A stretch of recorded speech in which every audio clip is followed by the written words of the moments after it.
Hello everybody out there. This is the Tittle of the day for today. And today it's over watch.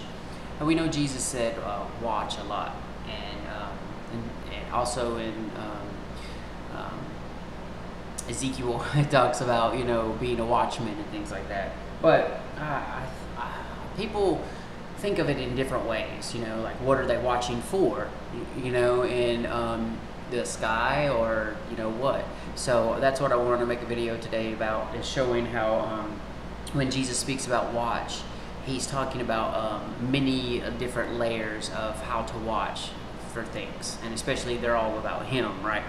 Okay, so first let's look at, he says watch, right?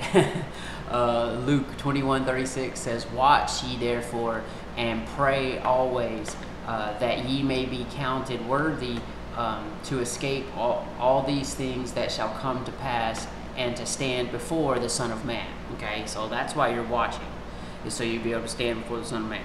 Okay, but you'll be watching for different things and different situations. So first, let's look at Mark 13:23 through 37, and this, I believe, is Jesus telling us to literally watch the skies, watch for reality cracking and him coming back. Okay, to watch the skies. Mark 13. "But take ye heed, behold, I have foretold you all things. But in those days after that tribulation, the sun shall be darkened, and the moon shall not give her light, and the stars of heaven shall fall."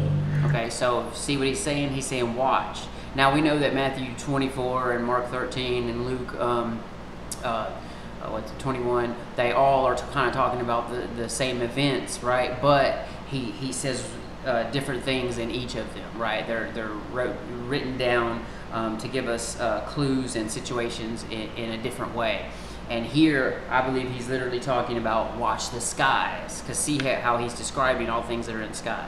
"And the powers that are in heaven shall be shaken. And then shall they see the Son of Man coming in the clouds with great power and glory. And then shall he send his angels, and shall gather together his elect from the four winds, from the uttermost part of the earth to the uttermost part of heaven." Okay, so you're watching all that take place. Either you're part of it, which let's hope, please let the Lord let us be part of that, right?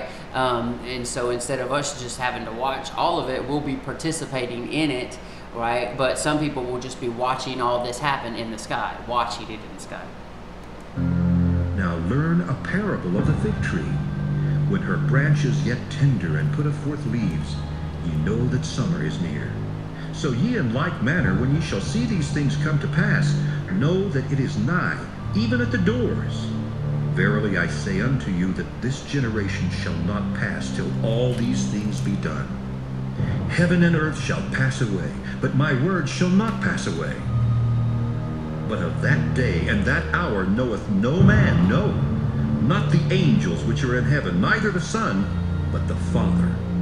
Take ye heed, watch and pray, for ye know not when the time is." Right, and this all goes back to, I think I talked about this before, but of that day and hour no man knows. It's the Feast of Trumpets, because no man knows when it is, and the rabbis would go out and look at the moon for the crest around the moon, and when they would see that, then they would the feast would begin. I believe exactly that's how it goes. I think I'm pretty sure that's how it goes, or end either. I know it begin. So that's why it was called the feast that no man knows when it'll start. Okay, only God does. So they would have to watch to the sky. You see that? Okay. So that's why he's saying, "Take ye heed, watch and pray, for you know not when the time is." You don't know when that crest of the moon will be seen. You see what I'm saying? Okay. "For the Son of Man is as a man taking a far journey, who left his house and gave authority to his servants, and to every man his work, and commanded the porter to watch." See, a gatekeeper to watch, right? Okay, a protector to watch. So you're watching for things. "Watch ye therefore, for ye know not when the master of the house cometh, at even, or at midnight, or at the cock crowing, or in the morning, lest coming suddenly he find you sleeping. And what I say unto you, I say unto all, watch. Watch. So if you're sleeping, you can't watch the skies, right? Okay. So that's literally, I believe he's talking about watch the skies. Now, Matthew 24, 37 through 51 is, I believe, saying watch yourselves. Watch yourself, how you act, how you are inside, if you're like Christ inside, or if you're falling in the ways of the world, which we all do sometimes. But, praise be to the Lord that he forgives us for those things, and he has grace on us. But watch yourself as best you can so that you're ready for him as a clean vessel, and your garments are clean and all that for when he comes. So you're watching your inner self to be like Jesus. Okay, you see that? So let's think about that. Watch yourselves in the most important watch also. Staying like him, Jesus, always ready in spirit to go, okay, for when he comes. So let's listen to that in Matthew 24, 37 through 51. But as the days of Noe were, so shall also the coming of the Son of Man be. For as in the days that were before the flood, they were eating and drinking, marrying and giving in marriage, until the day that Noe entered into the ark. See, they were living like the world. See? And knew not until the flood came and took them all away. So shall also the coming of the Son of Man be. And that's how it is now, right? Like most people are living for the world, Satan, the cube, the Matrix, all that stuff. They're living for that instead of the way that Jesus lived, as is our perfect example. Then shall two be in the field, the one shall be taken and the other left. Two women shall be grinding at the mill, the one shall be taken and the other left. Watch therefore, for ye know not what hour your Lord doth come.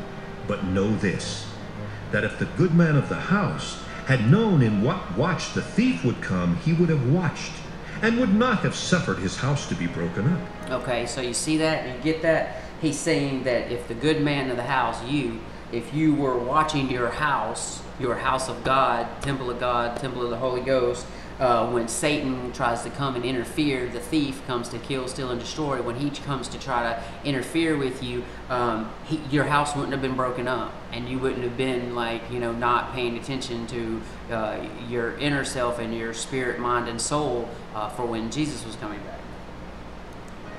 Therefore be ye also ready, for in such an hour as ye think not, the Son of Man cometh.